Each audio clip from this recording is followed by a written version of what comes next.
Hi, Jose. Okay. I feel like that's fun. That's cool. All right. Hello, everyone, and welcome to South Jersey Women for Progressive Change's New Jersey Levers of Power information session, panel extraordinaire, whatever you want to call it.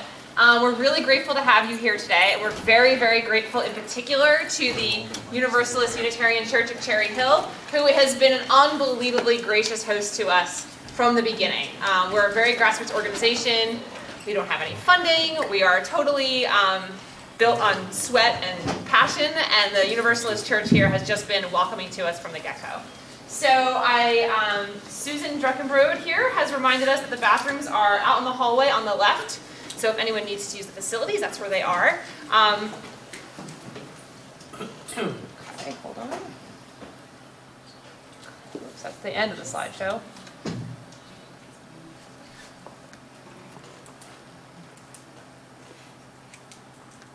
Hold on a second, sorry.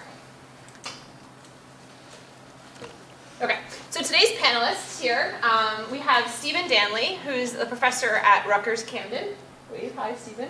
Full disclosure, turns out we're married. So, I mean, we've been married, it's not brand new news. But so, yeah, we have a very dorky dinner time conversation, as I'm sure you can imagine. Oh, I forgot to introduce myself. I'm Sue Altman. I'm on the board of South Jersey Women for Progressive Change. We'll go through the panelists, and then I'll have the other board members introduce themselves as well. So we have Stephen Danley.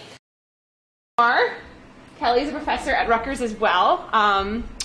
We have Tom Naki right here. Tom, an activist and author, and we'll see a little bit more about his book in a few minutes. And we have the legendary Jose Delgado right here, who's a community member, an organizer, a former Camden City Board of Education person, and was also a candidate for mayor for a time. Okay, so I'm Sue Altman. Let's just quickly go around the room and introduce the other South Jersey Women for Progressive Change board members. Okay, hi everybody, Susan Druckenbrode. I work committee. I'm also a member of the UU Church here, so welcome on both parts of that and enjoy the conversation. Hi, I'm Jennifer Like. I'm also on the South Jersey board, and I live in CD3, and so I'm involved in political engagement, and particularly with flipping the third. Yeah, important work. Yes. Hi, Meredith Meisenheimer. I'm also a board member. I'm our lead social media moderator, so if somebody's annoying you online, it's probably me. Good to see everyone in person. Oh, hi, I'm Melissa Tomlinson. I'm also a board member. I'm mostly involved in education issues, and I kind of run around doing a little bit of everything. Yes, very much. Emphasis on running around. Melissa's always on the go. And I see many familiar faces and names here in the crowd, people who come a lot to things and are very helpful across the board. So thank you for all for being full participants in the work we do. Okay, so the format for today's day will be each one of these panelists are going to give a presentation about the thing that they're very expert in. So I won't go into it now. You'll see it as it unfolds. Then I, as the moderator, will have a series of questions to ask to kind of prompt a conversation among the panelists, and then we'll open it up to Q&A. For the Q&A portion that's open to the group here that's here today, we want to make sure we're keeping it to questions. But we understand that this topic is very emotionally fraught, and we all have war stories to share.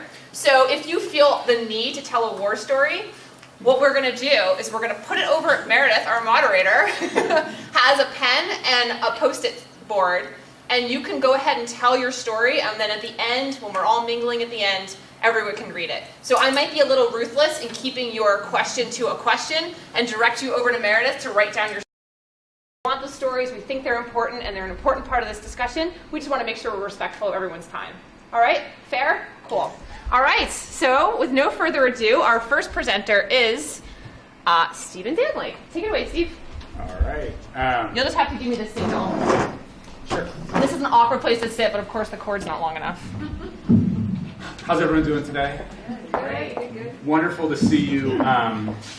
I'm really excited to be here, in part because this is something I think a lot about, both in my work as a professor, but also around the dinner table. I think you can imagine being best known in this organization as Sue's husband, right? South Jersey Women for Progressive Change. We have a lot of conversations about this. And one of the things that I really want to talk about today is this challenge of what's going on with South Jersey Democrats and progressives. It's a really confusing space. And so my goal today is to give you some frames, some tools so that you can understand and analyze what's happening with that today. And that's where we'll start. It's a really complex issue, right? We can talk about Murphy Sweeney. We have folks here from CD2 with Jeff Van Drew. We'll touch about all these different things, work that's happening, organizing around immigration in Camden County, all of these different things. So I asked Sue, I said, how long do I have? And she goes, like 5 minutes. So sure, we'll get to what we can. I gave him a few more minutes, I know. And my It was apologies nice to if I see. go a little over. I am a professor, that's what happens. I have one student here in class, so she knows I have a tendency to run right up against my timeline. So this is a really exciting time to be a progressive. It's a really challenging time. If you're a progressive, obviously 2016 and the elections were really difficult. And you're seeing a grassroots response all across the country that's wonderful. We're seeing it in Alabama in a Senate race. You see it just across the bridge in Pennsylvania, in a congressional district. And sometimes that's about centrists running. But just as often, it's about progressives running. I'm super excited about the Andy Kim race here in New Jersey in CD3. I was thinking a little bit about the Virginia state race by Danica Rome, who raced against Robert Marshall, who authored a bathroom bill that was about exclusion of transgender communities. And then out of that bill, out of that race, progressives actually rallied around Danica, and we received our first openly transgender state lawmaker. So here we are, progressive energy, progressive action. How did we end up with Jeff Van Drew? For those of you who don't know, in New Jersey too, there's a Democrat running for Congress. He has an A+ rating from the NRA, voted against gay marriage as recently as 2013, against sanctuary cities. And maybe just as interestingly, there's been no real Southern Democratic energy from within the party to oppose this, to stand up against this. So you'd expect almost anywhere in the country, someone would say, wait, that's not exactly what we're going for. That's not exactly the... And it hasn't happened here. And that's the big puzzle today that I want to talk about, which is what's going on. And I think it's really an easy way to start talking about all these other issues, the millionaire's tax and how South Jersey is being the roadblock for that progressive policy.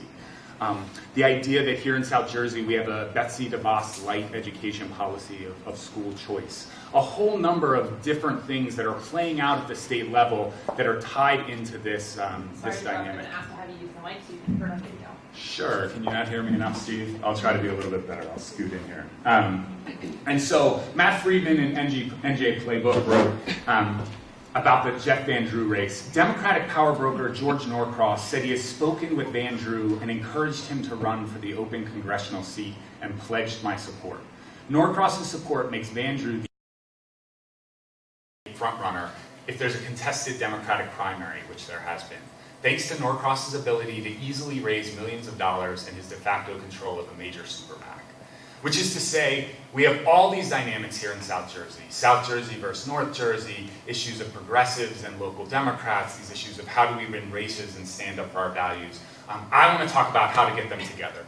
And so one of the things that comes up when we talk about Jeff Van Drew, which is the first place we can talk about this race, is, well, do we need a centrist? Is it like the Connor Lamb district in Pennsylvania? Is it like this Alabama race where Doug Jones runs? And what I would say is a little overwrought. I put up some numbers here.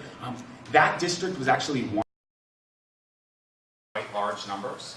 Trump won it by about 4.5 points in the most recent election. And this is really different than other districts where centrists have run and won, such as PA 18, where Trump won by 20 points, and then we saw a split. It's not necessarily true that Democrats had to settle or compromise values here. So why did it happen? So let's go to the next slide. We need to talk North Jersey, South Jersey. How many Giants fans do we have in the building?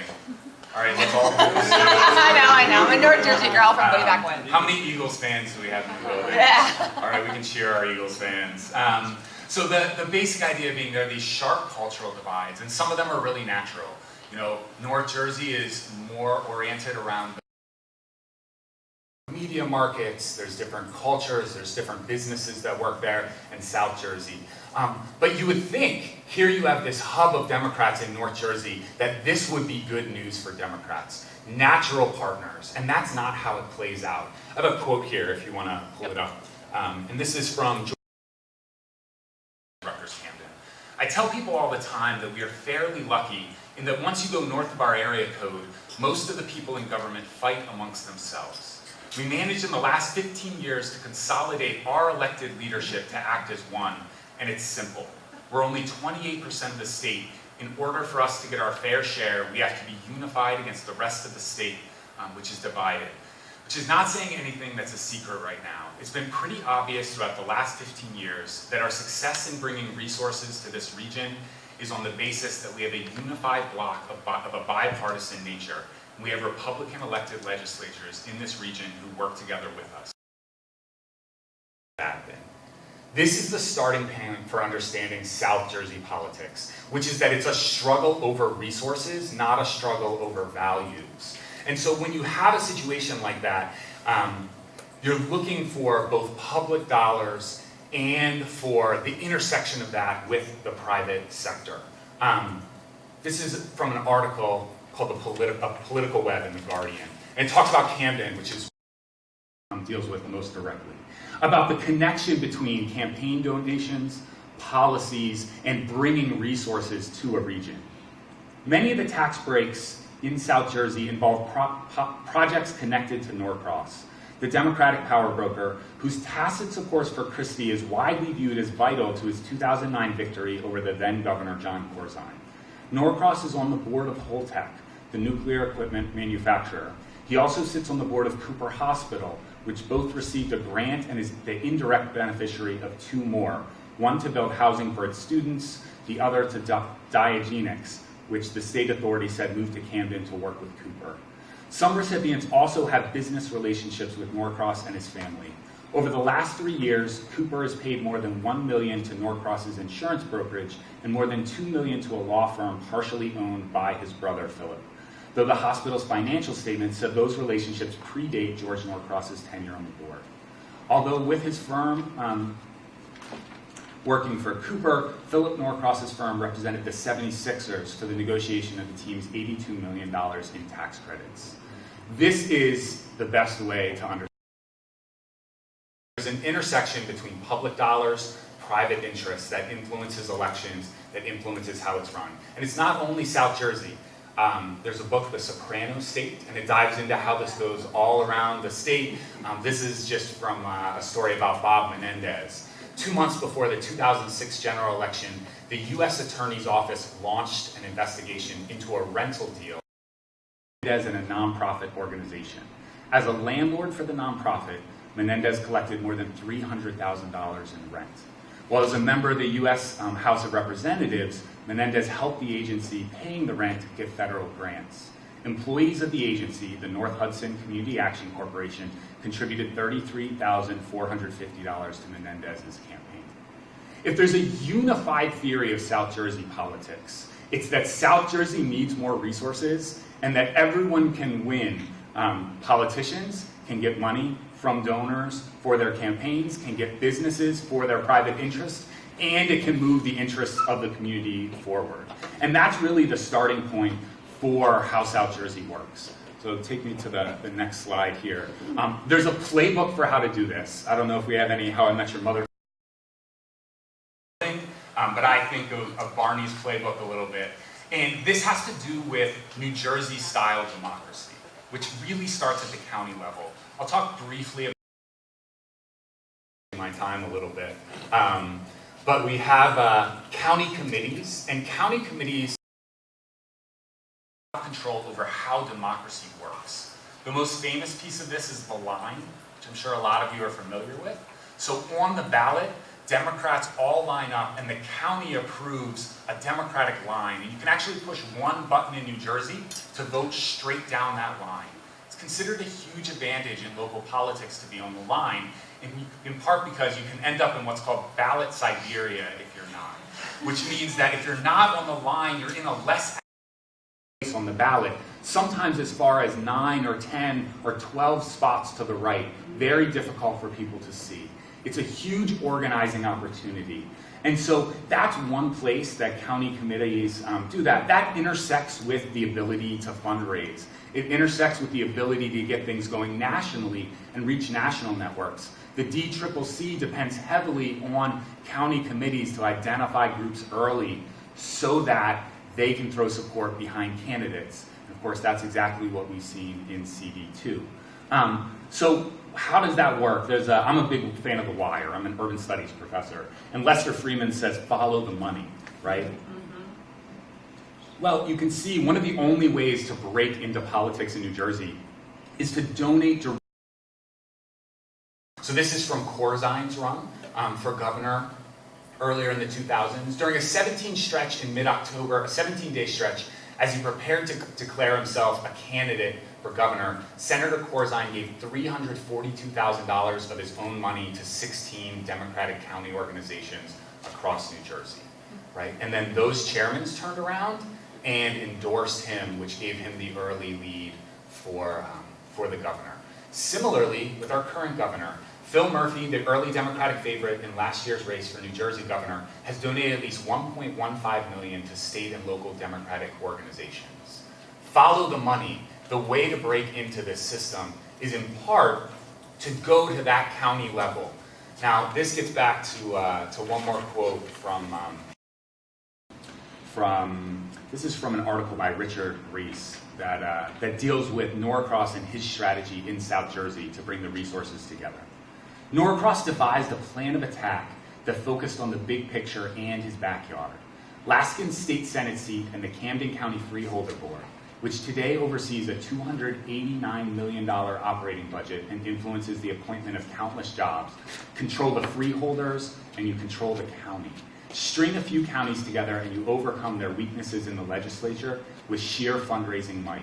Combine that financial strength with influence in the Assembly and Senate, and you've built hotels on every square from Mediterranean Avenue to Boardwalk. So this is the first part of the playbook, which is to align your financial interests, your private interests, with county committees. There's a couple more pieces. This musical chairs process that happens, but because we have other folks who are going to address a little bit how you can get involved. But when county committee members have control over who ends up on the party, also decides when someone moves up, who fills that seat. And so you see folks moving up through democratic political systems through this appointment process. Let's go one more. We'll keep moving. Is about coalitions. So there's been a very strong coalition between Republicans and particularly Governor Chris Christie and South Jersey Democrats. And so what does that look like? This is a quote from Matt Katz's book, American Governor.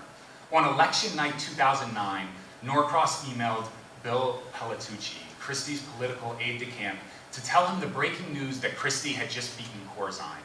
Norcross had seen the early results. Closed. Pelletucci burst into the hotel suite where Team Christie was holed up, carrying his BlackBerry with the email aloft. He had a huge smile. Later, as a gift, Norcross gave Christie a framed copy of the email, which read, Governor-elect Chris Christie, for sure. This was a particular strategy by South Jersey Democrats that said, we can fight against North Jersey by working with Republicans and making sure we get a larger share of our resources, whether it be education resources with the start of charter schools, whether it be using starting a new police force in Camden that moved into county government so that that budget was held within this structure more directly, whether it be these corporations that we've already talked about. And this was a big part of the next election in 2013. Let's see what the next quote I have is, Sue. This is George Norcross. So why are we South Jersey Democratic Party so conservative in some of these ways? This is a quote again from the Chamber of Commerce by George Norcross. I'm a proud Democrat. I'm a conservative Democrat. I have at times told people in Washington, whether it was Majority Leader Harry Reid or Nancy Pelosi, why is the Democratic Party supporting criminals? I think the path to citizenship is the right thing, but if you're a criminal, you do not belong here, and the American public doesn't want it. Why do our parties support that? I don't understand it, and that's why the Democratic Party has not been attractive to certain elements of the working class of our country. So part of this is about the in some ways fundamentally conservative beliefs, and part of it is just about power. If you believe politics are about resources and South Jersey needs more resources, this coalition is a way to have that power and move forward. So this is Barbara Bono at the end of her race against South Jersey basically chose to sit out the race, not to support a Democrat, so that to tacitly support Christie. And Barbara said in her concession speech, "We rose above the political system that too often requires surrendering one's values, a system where backroom deals fueled with greed and self-interest are just the order of business. The Democratic political bosses, some elected, some not, made a deal with this governor despite him representing almost everything they're against. They didn't do it for the state, they did it to help themselves politically and financially. But we did it our way, and I'm proud of that." So I want to circle all the way back to where we started, which is back to this puzzle. Why are we seeing impediment to progressive progress under a Democratic governor? And what I would argue is that it's because our Democratic Party in the state doesn't always see politics in terms of values and policy.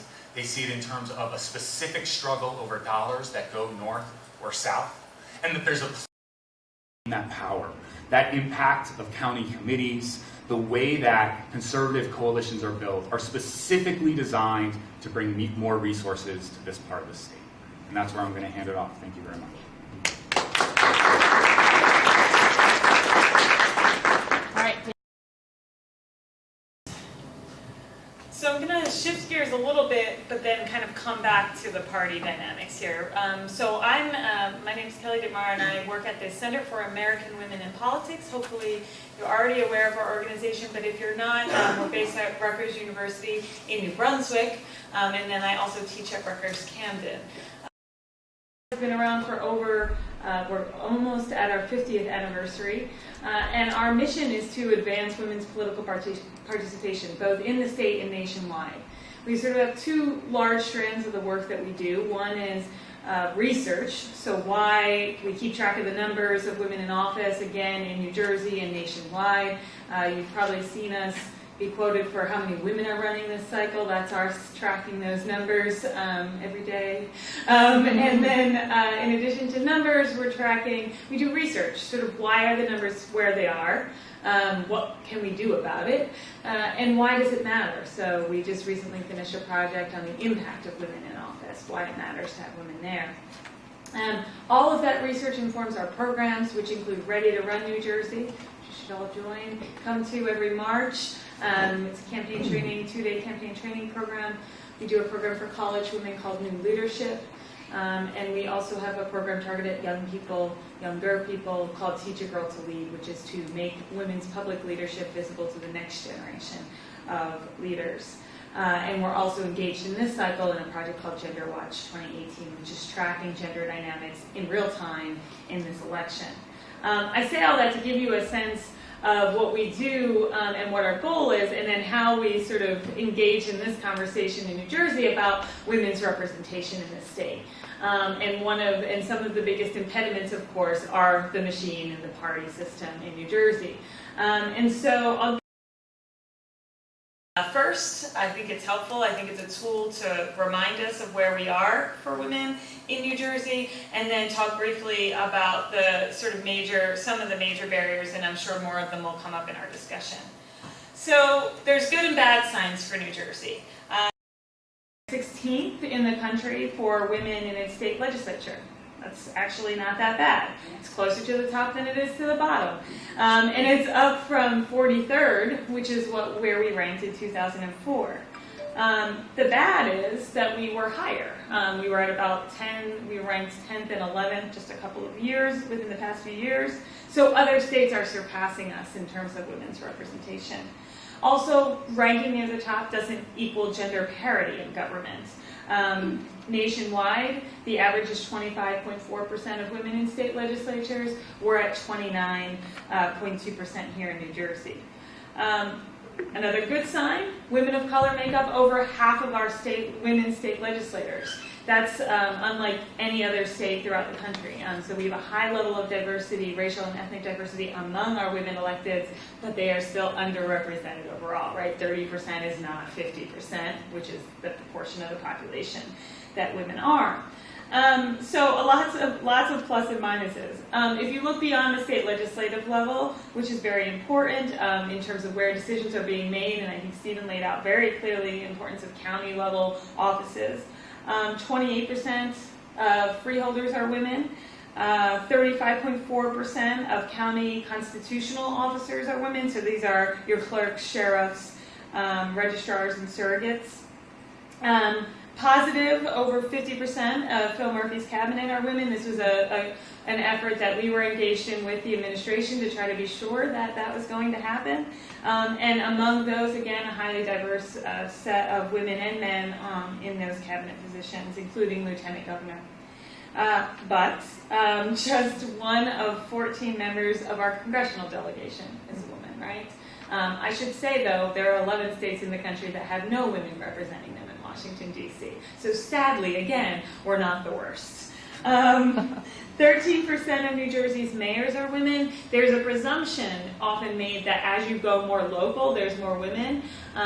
There's no proof of that anywhere, and it's definitely not true in New Jersey. So we just like to remind people of that, that it's another place where we need more women in leadership.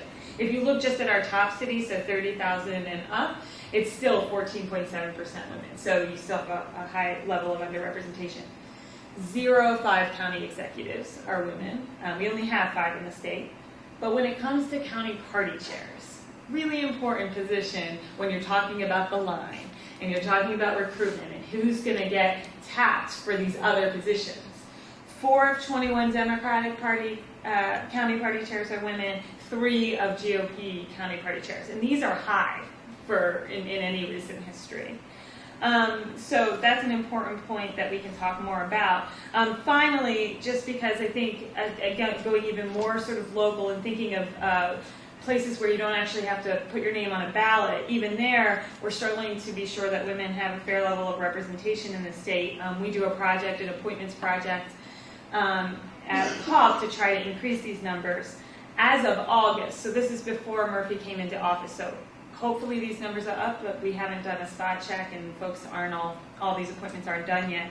But as of August, women held just 19% of membership of New Jersey's 58 boards and commissions.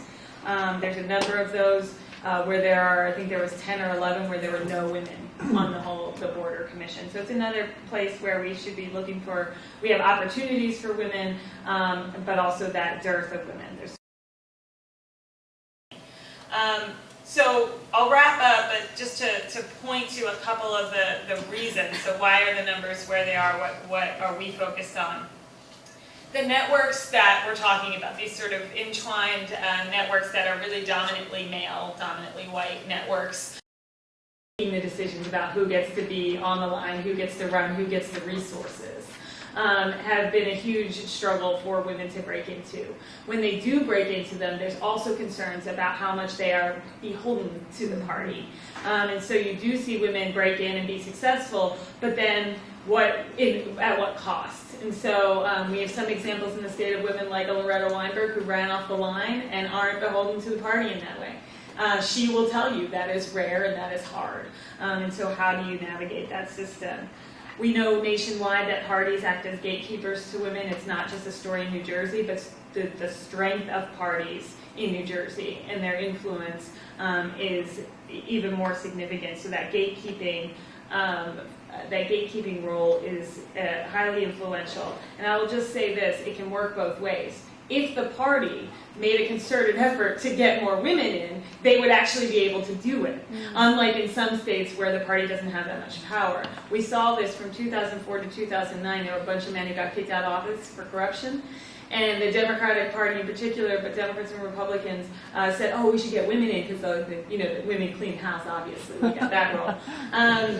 but that the optics would look better. And so they had organizations like ours and Lupe and the Women's Political Caucus, et cetera, who were saying, look, we have candidates ready for you. And that's when we saw this significant jump in women in office.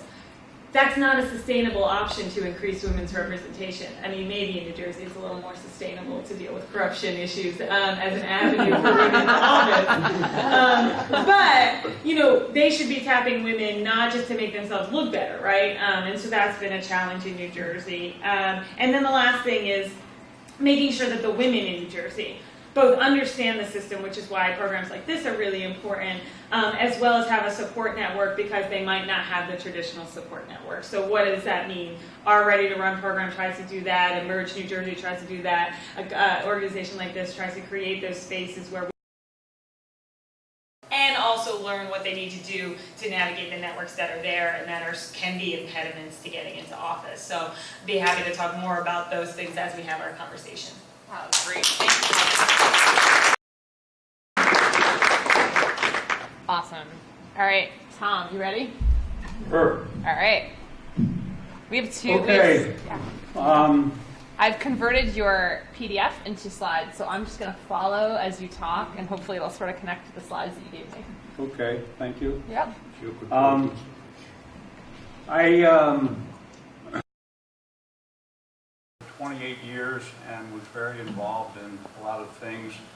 And Sue was nice and said I'm an author. I've written one book called Common Sense for Camden. I wrote it begrudgingly because I was so pissed off at the Norcross machine and how it had messed up so many things in Camden that I just said I have to put down what I know. I knew leaving Camden soon, and so I needed to put it all on paper and hope that somebody might learn some things from it and it might help in the future. But basically, the Norcross machine started in 1980 with Mayor Arricchetti when he appointed George to the parking authority in Camden, and that was his first position. And he's never held an elected office, but from that point forward, he continued to build an organization that would have considerable power and outreach. Political machine, if we can get that slide up. Yep. Controlled by a small number of people, maintained by giving rewards in turn for loyalty and contributions. It's well financed, and as it gets bigger and more powerful, it becomes less and less accountable, less and less transparent, less and less democratic in the way that it operates. Loyalty is the key in this kind of an organization. It trumps performance, it trumps good ideas, hard work, justice, willingness to make the city better, diversity. All those things are trumped by loyalty. That is the key. Controls many aspects of our world. If you look at this This is the octopus. this is the octopus that, and by the way, I have copies of a handout that has some of this stuff in it. But this octopus graphic shows you all of the areas that the Norcross machine has control over. You see them. It's wide-ranging. It covers many aspects of the lives of people in Camden and South Jersey and around the state. Norcross, of course, used his power and leveraged it all over the state. And there are many Democrats that I have met in elected office who can't stand the man, but they struggle to figure out how we're going to deal with his power. The pay-to-play is the key that makes this work. And there's information in it, but basically, the Norcross organization has a huge amount of money, and that gives them the flexibility to do a lot of things. And if the money comes from, a lot of it comes from these quasi-public authorities that they're not controlled by elected officials, they're controlled by people who are appointed by elected officials, but they have huge budgets, big contracts. You put them all together, all of those, they spend about $500 million a year in the Camden region, and the political culture, it's not blatant. It doesn't involve violence or physical arm twisting. But the understood culture is that if you want to do business and be part of a contract bridge across the Delaware River or putting new pipes in for the CCMUA, you pay. You pay into the Camden County Democratic Committee or to other legislative bodies they may ask you to put it into. But again, it's all done in ways that at least legally are above board. And then allows them to get the people they want elected, and then those elected people keep appointing the people they want to head all of these quasi-public authorities, and so the loop, they're able to sustain this. It's a very sustainable model. And so in an election like I was involved council seat in Camden, where Carmen Newberry, who I was the treasurer for, ran against Donald Fuentes. Carmen raised $25,000 and spent it, but the election was going to be very close and everybody knew it, so the machine ended up spending $200,000 for a lousy city council seat in Camden, where, you know, the vote, less than 1,000 votes were really what brought about the results. So that's what they do. Then they also, I just want to note, they spend a lot of money on very manipulative messaging. And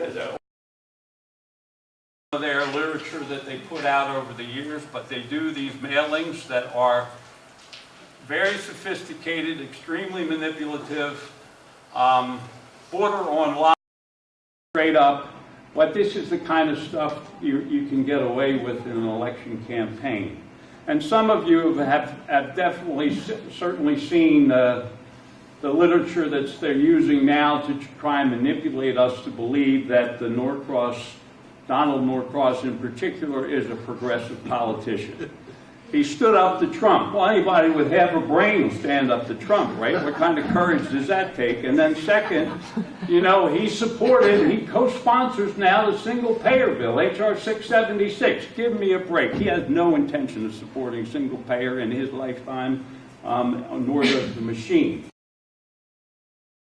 Rebranding their organization to move along in the direction they think they need to stay in power. All right, the Camden's financial challenge, of pieces there about that. It's just put this in context why the Norcross organization, part of it ties in with what Stephen was talking about, but a reason that the state, the fight for resources is so critical, part of that is because Camden depends, 70% of its budget for the last decade and then some has come from the state of New Jersey. And holding on the state resources. And Christie really didn't have any intention of supporting Camden, but Norcross leveraged that because it's part of this struggle between South Jersey and North Jersey. And I do want to point out, though, that they want the resources to flow to South Jersey, but the key question is for what and for whom? Who pays and who benefits for what they do with those resources that come to South Jersey? And I don't think it's the best interest of the people of South Jersey or Camden. They say, well, this is how we're going to save Camden.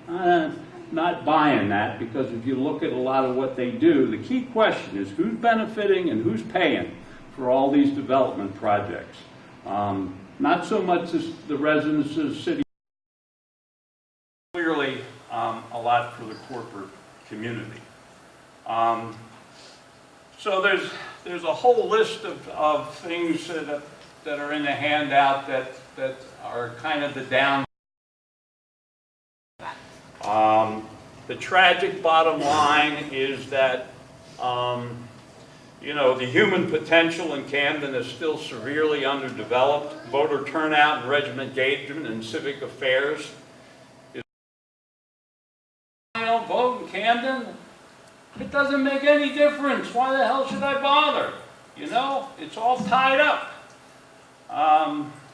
Democracy is abused and jeopardized. Bad decisions get made and hundreds of millions have been wasted in lost tax revenue, failed projects, partly because of this poor analysis, and there's a whole list of them. We can talk out in the St. Lawrence Cement. Waterfront South neighborhood of Camden is one. The whole Cherokee effort to take over Kramer Hill in Camden. So, a couple more points. When the machine agenda has been beaten, at least in my experience over the last 30 years, it has been when there's a popular issue, there's sustained outside resources come to bear. The Cherokee, the folks in Kramer Hill were able to run Cherokee out of Camden partly because some of the key links to Cherokee were in the McGreevey administration. When McGreevey decided to resign as governor, some of that stuff crumbled. And then Cherokee got nailed for not cleaning up properly a bunch of land in North Jersey that it had had a contract to clean up, and so their reputation, their credibility got put on the line. All these things came together at once, and so it was possible to get a decision, and basically Cherokee fell out of the picture. They wanted to develop Petty's Island, of course, along with Kramer Hill. The Cooper River Park West, we just got an announcement that the park on the west side of Route 130, that part of Cooper River Park that, you know, is in Camden, but nobody really pays much attention to. It was supposed to open in 2000 after the DRPA took over all the land uses along Admiral Wilson Boulevard. It's finally going to open 18 years later, and after tons of organizing and tons of effort to say this is an environmental justice issue, this is environmental racism, you're putting all this money into the Cherry Hill side of Cooper River Park, and you're not following through on the commitments to the other side. And then the Threaten-Rutgers-Camden merger, another recent victory. The forces came to bear on that as well. Just one other thought. You got to run twice. Everybody, you got to run at least twice because you never win the first time because of the money they have. But I think there is hope if somebody's willing to run again. But what they do is they make it so miserable for you to run the first time. If you're running against the machine, they put out all this crappy messaging so that by the time you're finished, you say, I'm not doing this again. You kidding me? I went through that several times in the course of my history in Camden with folks that ran for office, and then they said they're not running again. And Alex Law didn't run again. He got 30% of the vote first time around, but then he didn't run again. I had that conversation with him before he started his campaign, and he said, I'll run again. He did. You know, that's what it takes. You've got to keep at it. That persistence is necessary. Probably said enough. All right, thanks, Tom. This has been such a fun panel so far. All right, last but certainly not least, will, I'm sure, pepper us with all kinds of personal anecdotes of the kind that Tom indicated, is Jose Delgado. I want to thank everyone for having me today. I've been educated from you, from the previous speakers. I remembered a lot of things that I had forgotten. I wish I had remembered when I prepared my remarks. But anyway, my task, as I see it, is to provide you insights on my experiences of being involved in a campaign in a machine-controlled political environment. I've been asked to draw upon my experiences during the mayoral election of 1990, during which I was a candidate on the ballot as a result of the Hispanic community's decision to run a consensus candidate. Consensus. In other words, I was on the ballot not because I decided to run, but because I was selected to represent the desires of the Hispanic community to elect the mayor. The importance of this is perhaps obvious, that the allegiance was not necessarily to the candidate, but to the goal and to the process that they, the community, had set forth. Unification was driving the effort. It turned out to be such a significant event that despite the defeat, my defeat in the election, the machine was convinced, was pushed to deal differently with the Hispanic community. And 28 years later, Hispanic politicians currently in office in the city of Camden are reaping the benefits of what we did in 1990. Talk about ironic. A political machine, as you know, probably know much of this, a political machine sits there, waits, and is cranked up on election day. That's why they call it a machine. It turns on election day. Now, it does other things when there are no elections. And all those things have been talked about just now. And it's basically to get money from contractual people that have contracts with different governmental bodies, like the Board of Education. The Board of Education has what they call professional contract, insurance, all kinds of contracts that the board gives out. The machine has their people, they control members of the Board of Education. Now it's appointed, so they control, now they have a state appointed person, and they basically say, you know, give this insurance to this person, and that person will kick back a little bit of money later to the machine. That's basically what it does.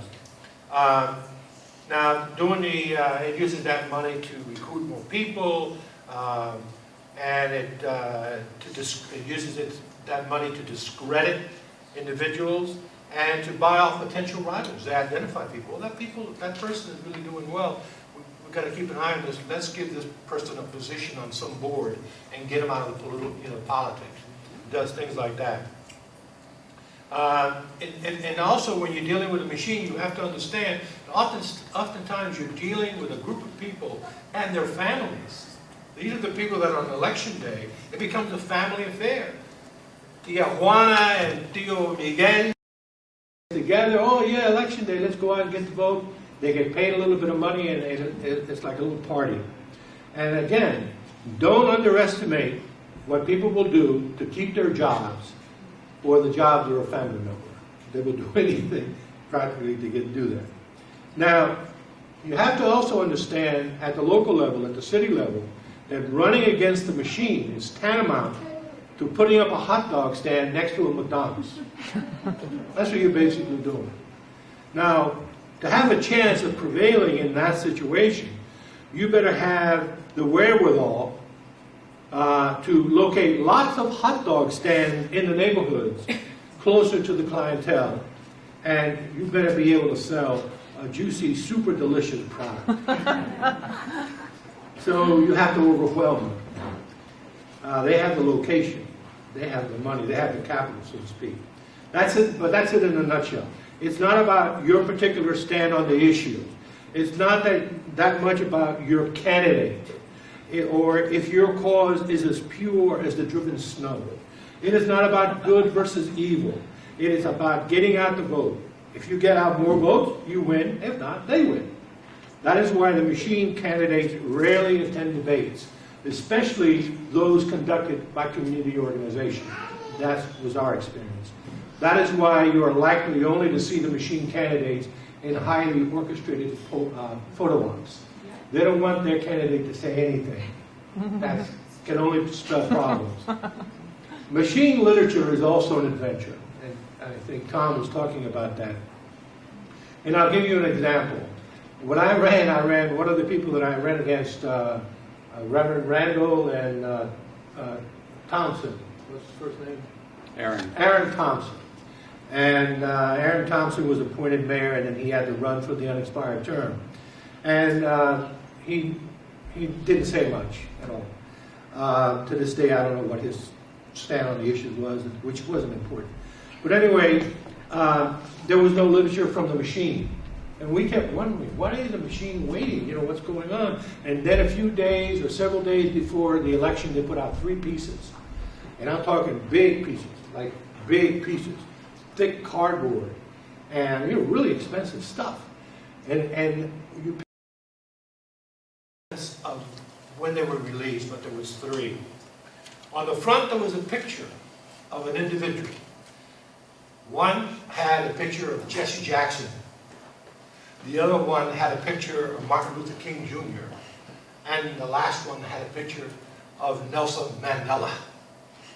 And you turned it over, and basically it said, "We have come a long way." And it was sent out mostly to the black ward, the black neighborhoods. It's a very conspicuous kind of code that was being done by that was being played by the machine. I was really taken aback about Mandela. The other 2 I don't know about. But anyway, that's what they do with the literature. Of course, there was other literature circulating, saying things about me I have forgotten about, but my wife hasn't forgotten about. She's still pissed. But anyway,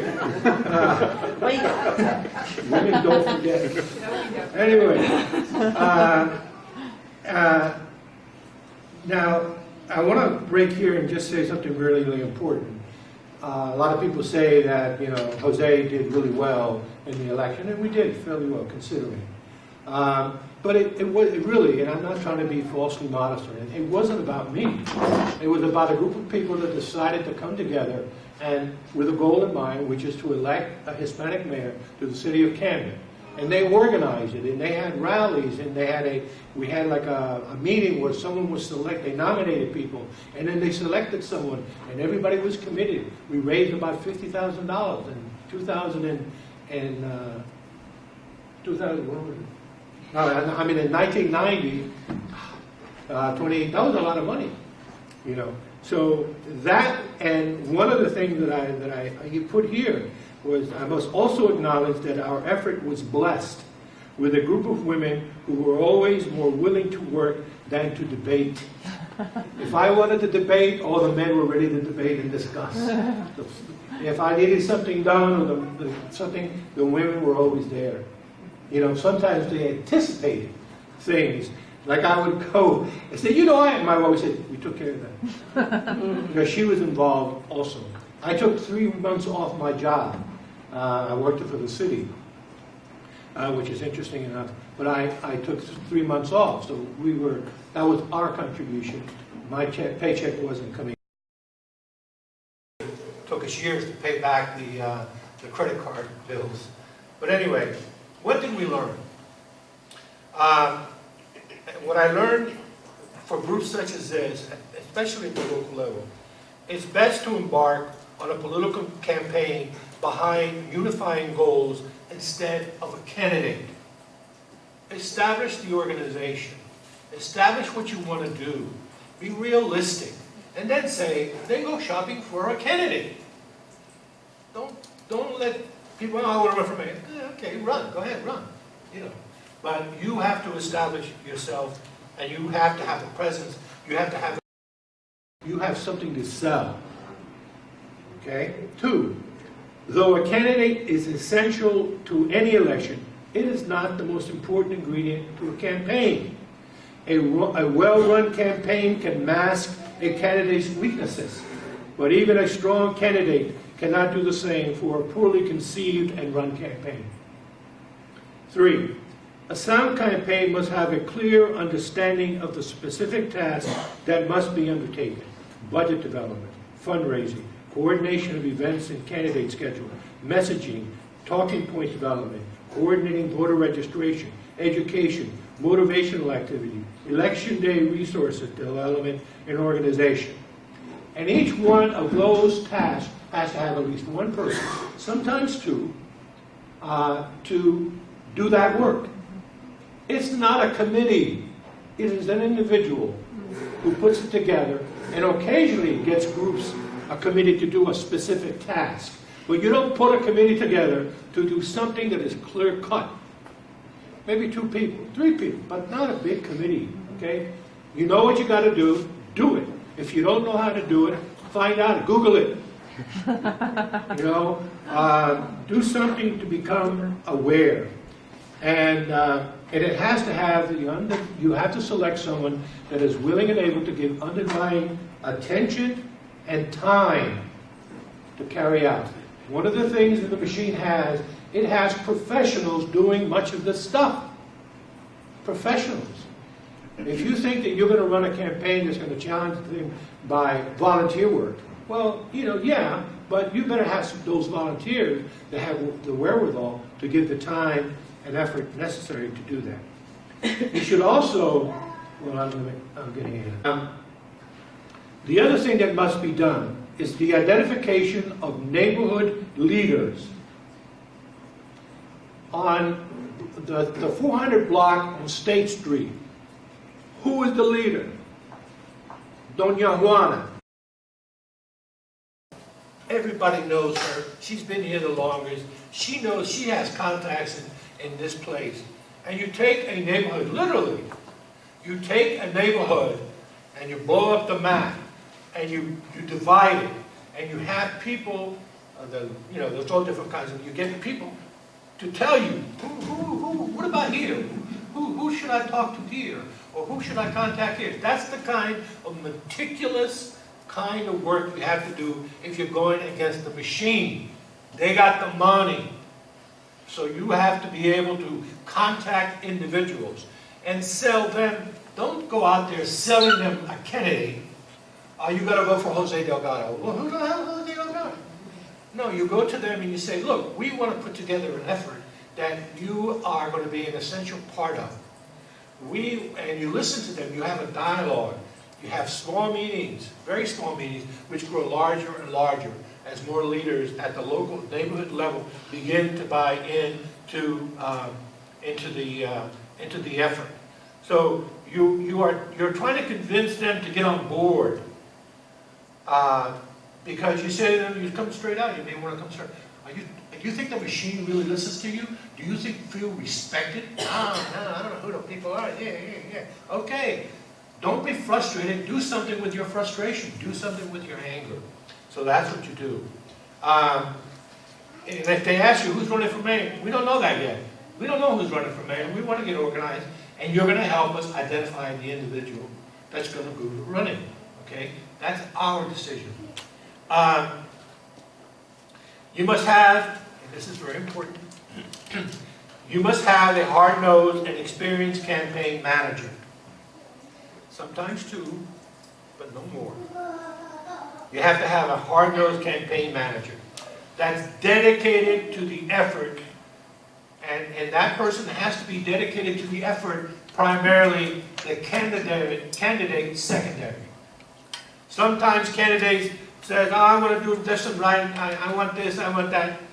You have to have a campaign man. No, that's not what the organizing committee wanted. That's not on the agenda. That's not on the plan. That has already been established.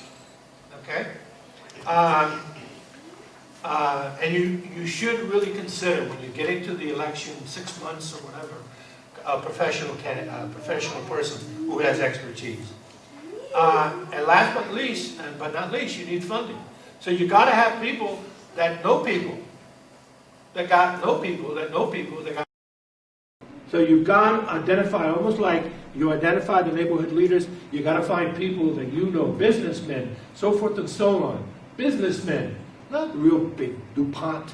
I'm talking about the guy that owns a bodega down the street, you know, who may have a beef with the machine or whatever, and he'll give you $300, $500. There's a lot of bodegas, all right? So that's how you have to function with them within the that you're trying to survive in, okay? Most of our work was done with volunteers, but like I said, we raised $50,000. It was spent very wisely. But the volunteers, especially the women, were very essential to our campaign, okay? And I'm not just saying that, it's true. And my wife's not here, so I'm not doing it for that reason. So, and she worked a lot. She took over. The last thing, I'm going to wrap it up. The last thing, everything when you do your planning is from election day backward. You sit down and you say, this is election day, this is how much money I do, this is the number of polling places, this is the manpower we need, this is the people that get out, you plan that. And then you work backwards. Everything culminates on election day. Thank you. All right, awesome. Okay, I'm going to do a couple of moderated questions, and then I want to open it up because you guys have been an amazing audience, and this is a great resource up here. All right, and Kelly, I know you have to hard stop at 3:30, so don't worry about having to leave if you have to. Okay, the first question I'd like to ask is that there's been a call from the progressive side by the establishment side for unity. What do you make of the notion that progressive play nice and unify with the existing establishment? And what would you say for people who are sort of been Mike, okay. Sorry. The call for unity by the establishment Democrats to the progressives.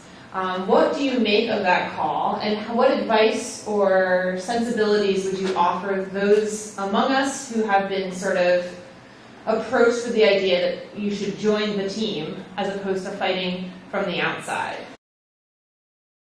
You guys can just answer whoever would like to answer.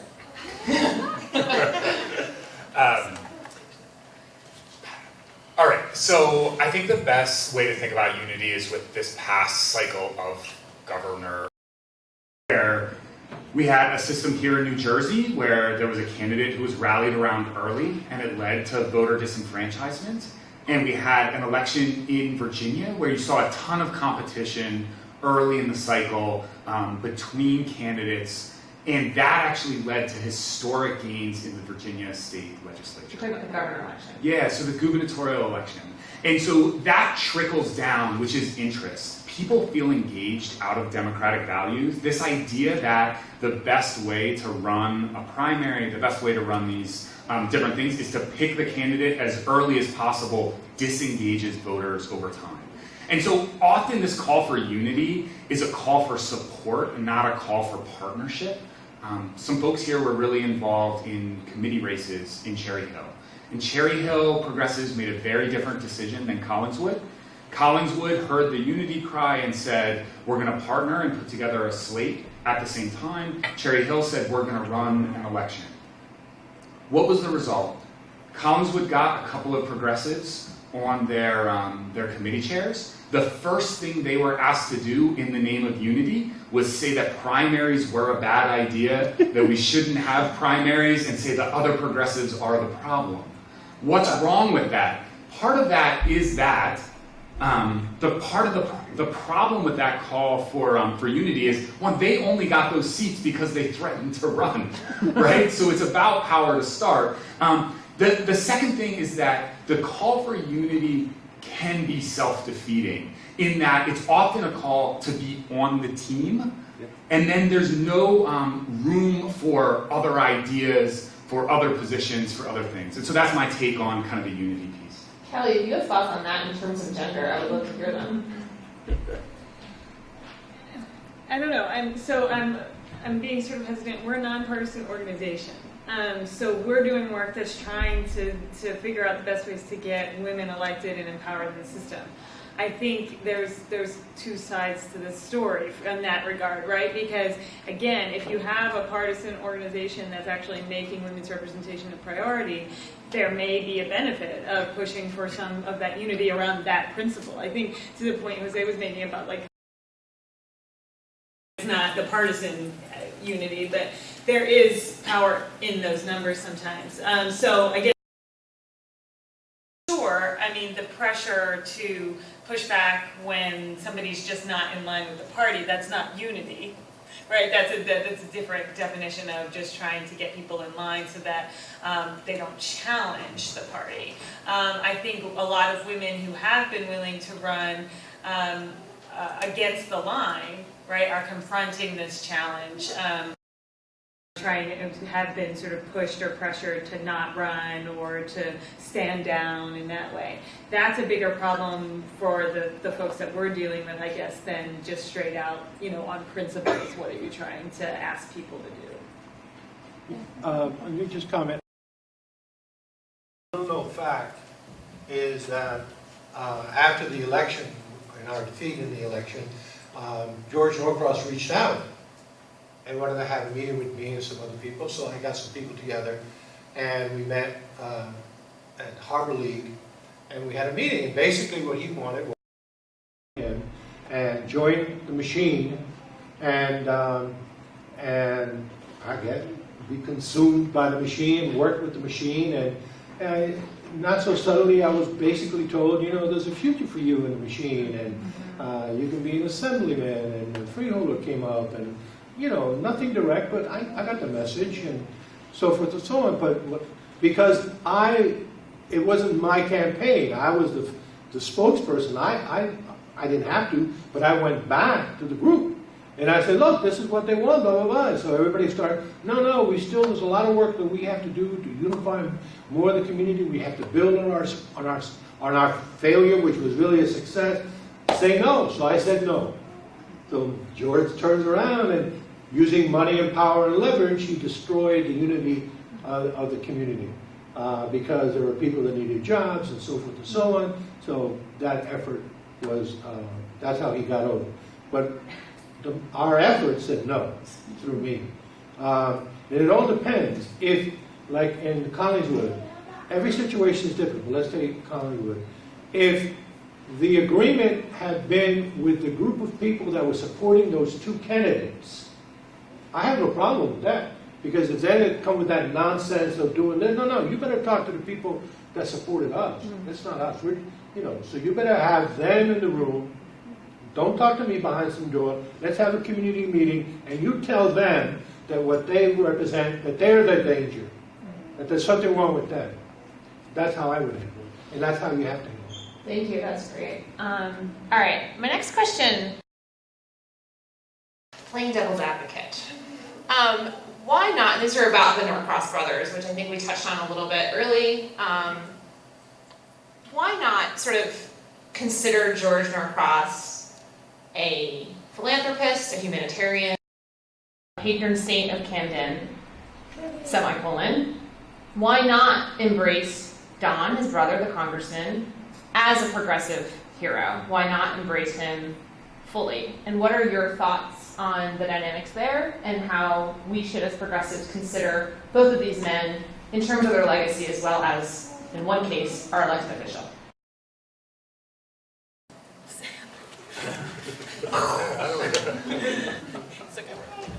I mean, you got to look at people's behavior and what you want for your community and our world. Do you want somebody who's an arrogant bully, who's calling all the shots?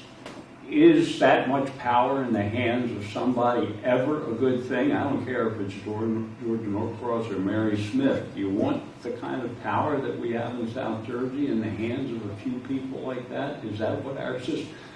Democracy is built on pluralism.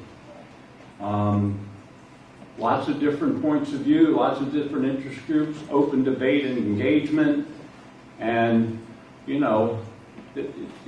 the Norcross organization doesn't stand for any of that. I mean, there are so many stories I can tell you that election that I mentioned where Carmen Newberry Rivera ran for city council, after that election was over, she worked at the Leap Academy. She had just become a single mom because of an abusive husband, and she had 3 kids, and the machine sat her down, brought her in, and Gloria Bonilla Santiago, part of the, very tight with the machine, was part of the meeting, and they sat down, and she was told that if you want to keep your job at the Leap Academy, you will not run for office again, and you will come out and show your support for Dana Red in the next election. And that was, Carmen had no choice. That's the way they squeeze. Do you want to say they're good philanthropists and nice people trying to do the right thing? I don't think so. This is not what we want. And so if we don't want this, if we want represent a different set, it's about values, a different set of values, then we have to put out people who represent those values and who have the integrity to stand behind them.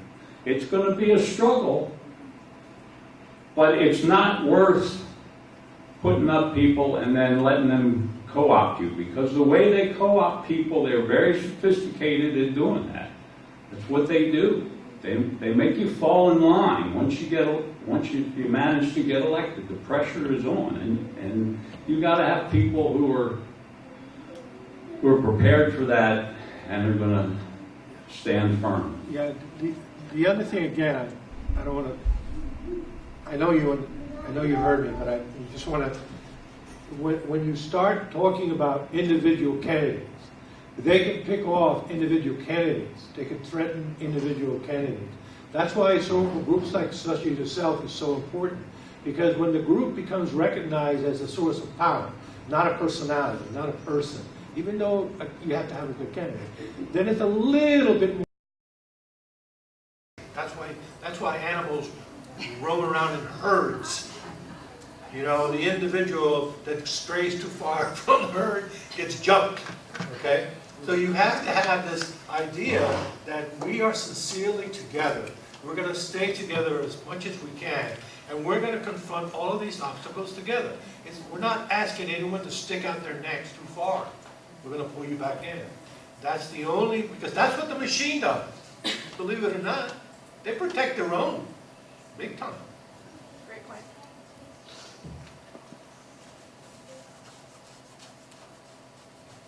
I mean, I think this basically comes down to a, do the ends justify the means? Are you okay with having power, money, coercion in the effort of what we could, if we were being generous, call good intentions? I tend to be deeply skeptical of the idea that this will be great for community, and it also gets me power, and it also gets me money. And I tend to be even more worried about people that truly believe it. It's the people that truly believe they're philanthropists, and the best way to do philanthropy is to get as much money and power for themselves, and anything is justified along the path to power for myself because I'm going to do great things. And I would just say that's the pattern that I'm personally skeptical of when it comes to this issue. All right. So, Kelly, do you have anything to add? I don't want to skim over you. Okay. All right, now we're going to open it up to the floor, so I'm going to hustle over to whoever has to remind you of the rules of engagement, who, what, when, where, why are questions, and we want to make sure that any grievances are recorded over there for all of posterity to appreciate. So yeah, Katie, or did you have raise your hand? I saw a movement over here. Hello, what's your name? Fred. Hi, Fred. The role of organized labor is notably absent from your presentations. As an example, the building trades unions have already put their lot in with MacArthur. Even though Sweeney is a member of that building trades coalition. Tell us about the other unions in New Jersey, NGAA, CWA, SESI, the hospital workers. Thank you, Fred. Great question. I can say a little bit of that. Use that mic for you. Well, the organized labor, one of the tentacles of the octopus in the analysis I did of Camden is of course, and you know Donald Norcross was the president of the South Jersey Central Labor Council, which as it turns out is probably the most conservative central labor council in the state of New Jersey. And Steve Sweeney's with the iron workers. Donald Norcross was a business agent for IBEW, International Brotherhood of Electrical Workers. Buddies with Doherty over in Philly, who sits on the board of the DRPA. So the building trades, of course, are the most conservative block of trade unionists, and they are the ones that the South Jersey machine has been most closely affiliated with and has gotten the most money from. If you look statewide, you see, you know, the Communication Workers of America have a very strong presence in a lot of progressive causes. The SEIU does to some extent. A tougher nut, I'm involved in single-payer organizing all over the state, and the HPAE, the Health Professionals and Allied Employees Union, which represents most of the nurses in the state, is not terribly progressive. They're not supporters of single-payer. So, you know, it's kind of a mixed bag. Once you can call where the building trades are going to line up with what the others are, ranging from mainstream to somewhat progressive, but none are really out there on the front line, my opinion, from what I know, supporting the most, you know, the progressive shift that we've seen develop within the Democratic Party. They're not as strong in that as at least I would like them to be.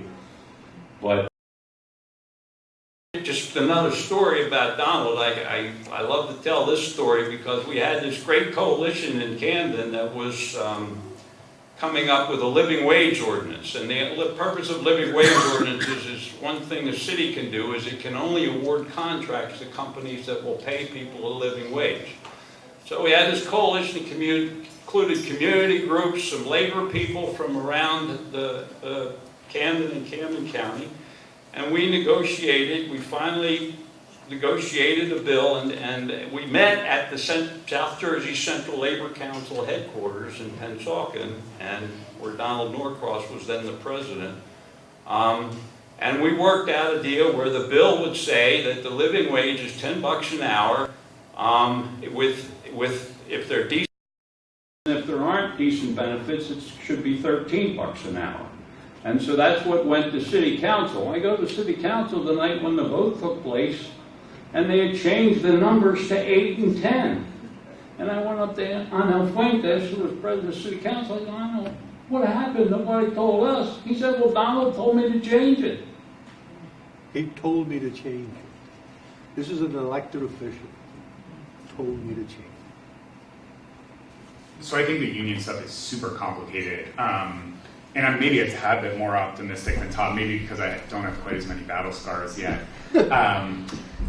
But there's some confusion in South Jersey in particular because there's leaders who have grown out of these organizations. And then there's also been policies that explicitly are designed to strip unions and union contracts. And so education policy is in many ways an anti-union policy. That's in part why Governor Christie was so interested in it, following kind of the Scott Walker idea that you could build your reputation by fighting against unions. Obviously, when they changed to a county police force, an entire union was dissolved. And so there's been pushback back and forth. And this is a big part of Steve Sweeney's election, which is the most recent election where the education union, the NJEA, got very involved and kind of had a big conflict. What I will say is that unions have a very mixed role in this. On one hand, they've been a part of progressive policies that can protect wages and protect organizations. And on the other hand, when push comes to shove, unions have a legal obligation to protect their members. And that means they have to play in this middle ground a lot, which is how much access can you lose? When's the right time to take one for the team? When's the right time to endorse someone in which you feel like you can get some political capital? I remember a particular day with a union that were unnamed. They were having a fight in Camden over a bunch of jobs that were going to be privatized.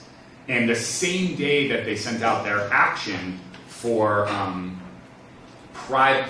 opposing the privatization of those jobs, they sent out an email endorsing the politician who wrote the bill which would privatize the jobs. And so I called them up and I said, well, what happened? You know, what's the logic between saying we're going to fight for the jobs, but we're going to endorse the politician? And they said, look, we can't afford to pick the bigger fight right now. We have to win the smaller fight for those small number of jobs. And I think that's kind of indicative of where I think the union movement really struggles. And what I will say is there's some really optimistic places where groups, particularly in the education field, are embracing social justice unionism, in which they're thinking more explicitly about race, which we haven't talked about a ton, and which I think there's a lot of optimism that we can get out of this zero sum, I lose access if I fight, so I have to support kind of a situation. So that's where I am on the union. Great. Another question? Yeah, Pete. Actually a nurse. I'm a union member of two different unions, one being United Steelworkers, the other being HPAE. I have to kind of disagree about it not being progressive, and I say this because actually one of the larger things that we do once a year at least is get together. There's a huge contingency of the unions that come, also the labor unions, and one of the big pushes is actually for single payer, not only because we know that it's potentially going to be impactful, providing care, especially to our folks who are labor workers, but we look at it as being something beneficial. So having been at that meeting, I have a nonprofit, NJ Safe Ratios Fighting for Safe Staffing, but I was invited there also taking part in that conversation, and it was very much focused, like an entire day was focused on single payer. So, yeah. Did you have questions as well? No. Okay, good. Single payer, yay. Any other questions? Yes, Helen. Is it because it picks up on the video? I know Steve is familiar with Tansy Youngblood's campaign in Congressional District 2. And yes, we are running into the last minutes of our primary, which is June 5th. We have very much run against the machine. Even people who early on were willing to support Tansy, the pressure has been put on them to, back off. They can't do it publicly. Some people are expressing, behind the scenes, like, I can't let them know I'm supporting Tansy, but I am. And we're really hoping we can do the Loretta Weinberg group, because she's all the way in Atlantic County on line E. They put her, of course, as far away as possible. Any advice going into the last few weeks before the primary?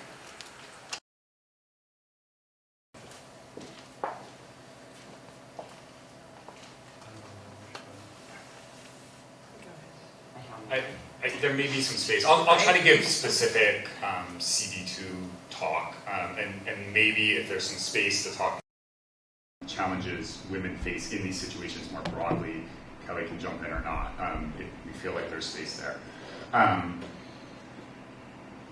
The home stretch is about organization and ground game, and I think one of the things that's great about Tansy is she can connect really directly with some elements of the base in which existing groups don't have huge turnout. And so we haven't talked a ton about race today, but it's a really interesting place. And Jose got into it, and Tom, part of the reason you see low turnout in poor communities of color is that there's a despondency about control over politics. Tom talked about, in Camden City, there's a budget deficit. The city just doesn't actually have control over its own budget. And I guess one of the things I would say is that for an upstart to win off the line, you have to find a really strong committed group and then get every single one of them to the polls. And so I think Tansy both, it's a time when women can run, and it's an area where people of color haven't voted in high numbers, and that seems like the path to me, right? If you can pull your progressives, your people of color, and this kind of women's movement together and in a ground game way that gets those numbers out in high ways, I think that's where it would have to be to happen. On a practical level, the question you just asked, was that question asked early on in the campaign? We really experienced going into the campaign. It was kind of a grassroots movement where there was a group of progressive people from all over the district came together and said, we're going to find a progressive candidate that we can get behind. A few had been vetted, and the decision was made, the majority of people, to get behind Tansy Youngblood. So I hope that the were designed to address that kind of your kind of situation, because I have been involved in all kinds of elections prior to running for mayor, and that's exactly what happened. Idealistic, frustrated, angry, hardworking, well-educated people would come together and we're going to run. But nobody planned it out, really, because we didn't have the experience.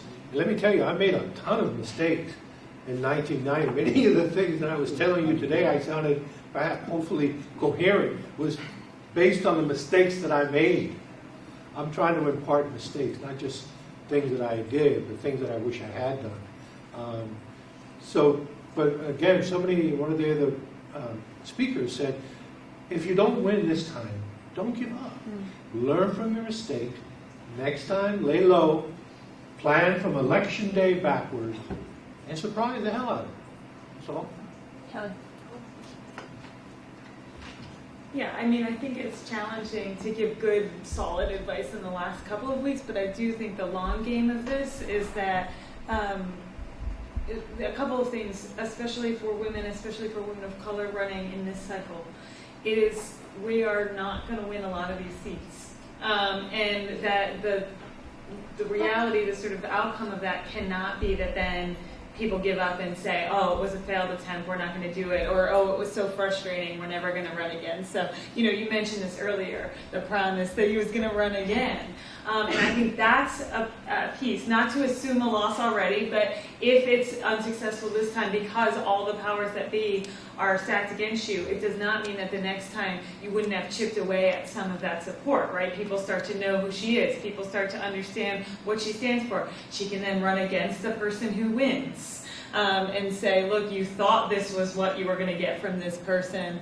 Presumably you won't, and then you can run against that record. So I do think a lot of the women, especially running this cycle on the progressive side, will, if they don't win, I hope will stay in the system. And so that's then planning for you can plan for 2 years from now. It's pretty, right, that's going to be a time where you can run again. The other thing I would say is, and this is tricky, so you have to figure out what works in your district, but there is now a stronger national community supporting women candidates, supporting women of color candidates, supporting progressive women candidates. And so you have to walk a line, because if you get too much national support, then the local people will say, you're not in the district.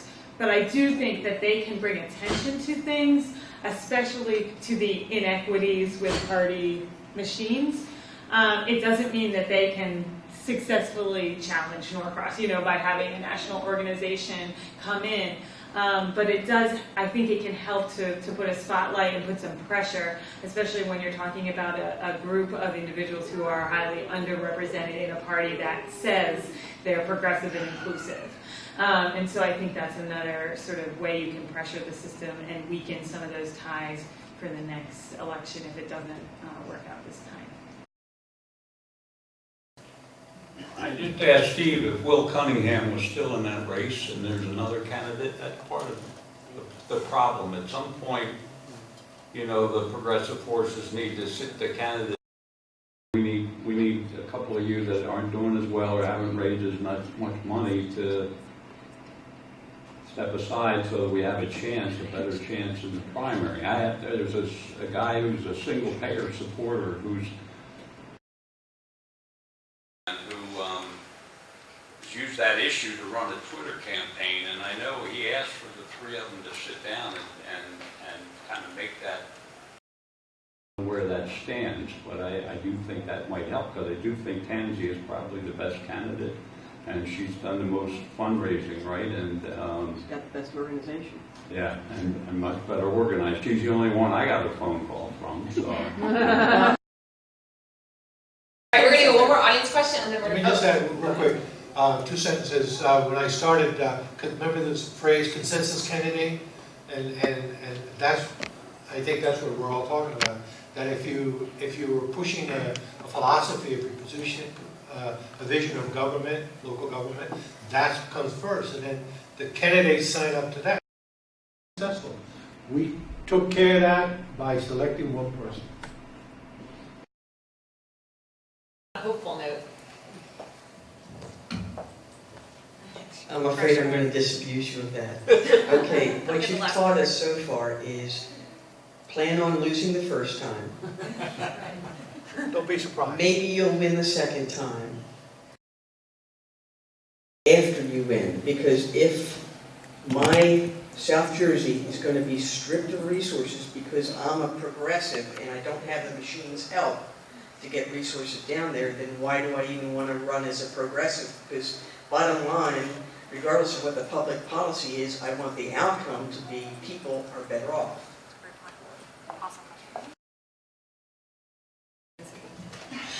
But I think that this is important as well, because as you talk about sort of, I think people are pegging the women in New Jersey, like, well, they're just an establishment person, they're never going to get anything done in office, and they're also written off. So there's the negative side of running with the line and all of that, like, oh, they're total sellouts, right? But there is a piece of this that is also strategic. The challenge has been, though, there's a real challenge of that sort of co-optation that has happened. So I want to say, you know, we have to sort of walk the line, but I don't think we can assume that any type of negotiation and any type of working with the party means that they're sellouts and they can't do anything positive in government. So I think I would just heed a little bit of caution, because often that criticism falls on people of color and women who do that type of negotiation to get a seat at the table, and then they're told by the most progressive community, they're sort of written off as insiders. So I think we have to be careful about how we're also treating those. And to your point, there's a real political calculation to make, that sometimes there might be some places where you can do some work so that you're not totally written off, and that to the deficit or to the negative of your district. But I would just say politicians are lagging indicators, which is to say that the movement happens first, and then politicians move to where the movement is. And so there are already big wins happening out of progressivism. We talk about Tansy, right? If there wasn't a credible progressive in that race, Jeff Van Drew could keep voting on guns the way he is. And if he wins, he will face national pressure not to vote that way, right? So there are already those types of victories. And yeah, there are strategic choices about when to be in, when to be out, and what work you can do. But I'd say, like, run to where the ball's going to be. And that's how you get a situation where you have a local politician who, 10, 15 years ago was fighting against increases to the minimum wage, and now it's the centerpiece of their platform, right?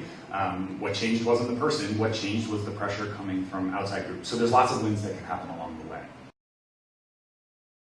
All right, awesome. I'm going to ask one more question, which I think we're alluding to. What advice would you give to the average citizen who feels a little overwhelmed and frustrated by all the information they've seen here today? And what would you say should be how they stick their toe in the water and proceed moving forward to make New Jersey and South Jersey a stronger democracy?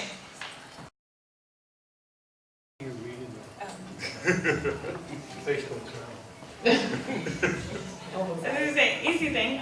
So at the Center for American Women in Politics, if you're interested in sort of learning sort of nuts and bolts as well from the training we do, it's a nonpartisan.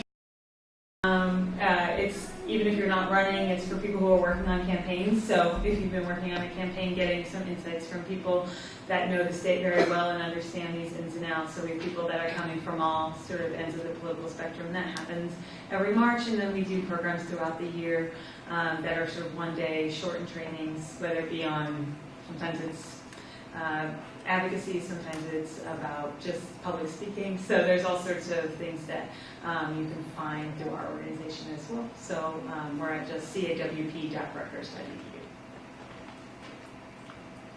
I'll do a quick one. This is so important because the work can be overwhelming. There's a lot of it. We're not going to change structures and systems that have been in place for decades in weeks or months or even years. One of my favorite things South Jersey Women has ever done is take a bite out of the patriarchy cookies, where they made cookies and wrote patriarchy on it. You could bite. Kind of this idea that actually one of the things we need is to have good social experiences when you come to these things. Make friends, see people, do those things that sustain the work in the long term. And the second thing is that issues are places where you can see a little more direct impact. So elections can be really difficult here, but pick an issue or two, find folks as well and make sure you're doing something about something you believe in. And we are seeing some really cool things happening. I think one of my favorite things to see is some of the single payer stuff that's gotten a lot of traction here. And I know Tom's been organizing on it for a long time, right? And now it's sexy and it's hot and it's cool to see kind of that movement moving forward. So issues and people. I would just put in my organize, and so the groups that have come out of like Bernie's campaign, Action Together in a lot of counties in New Jersey, the Cherry Hill Progressives, Cherry Hill United and the progressive arm of that, all these local grassroots organizations are incredibly important, and those are what you start by taking on some issues, local issues, and you build and you grow, and then you're going to reach a point where you're ready to deal with the electoral process, and if you've got that kind of organization in place, like says, a group that's going to make your candidates accountable to you, then, you know, it's real. Just deciding that somebody's going to run on their own, and it, you know, that's not a sustainable model. It needs to. People are working hard to put that together now, and so support it and give it all you can. I want to say two things. I think that you should try as much as possible to reach out to other progressive women or men, reach in other counties, in other municipalities. And I don't mean big conventions. I'm just meeting the leadership of a particular group, meeting with, what did you learn? This is what, you know, that kind of interaction expands your view of what you're doing. It's not just me in my little town or the county, it's intra-county, you know, and that off-election time when you're doing your planning, get together and talk.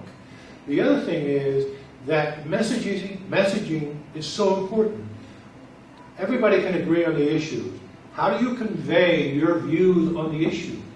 Messaging is the most important thing, which was one of the big failings when I ran. There was no real attempt to sit down, Jose, this is what we think the issues are, this is what you should say, this is, you know, just suggesting to the candidate, developing the candidate's talents and abilities, focusing them.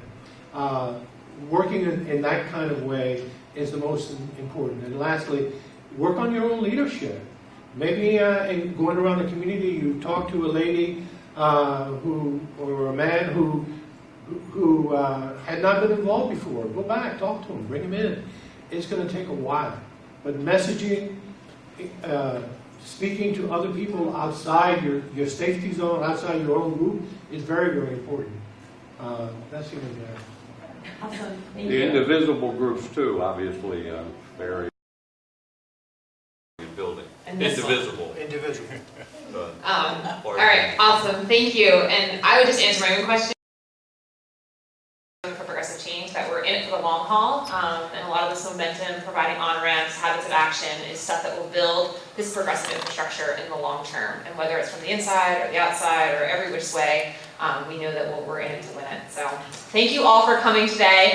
Oh, yes. So, one thing. Oh, sure. I have three things, actually. So we gave most of you an evaluation form. So if you have that, you can fill it out and then hand it to Caroline on your way out. That would be great. If you need one, come see me. I'm also with Cherry Hill Progressive Dems. So we have a sign up if you're interested.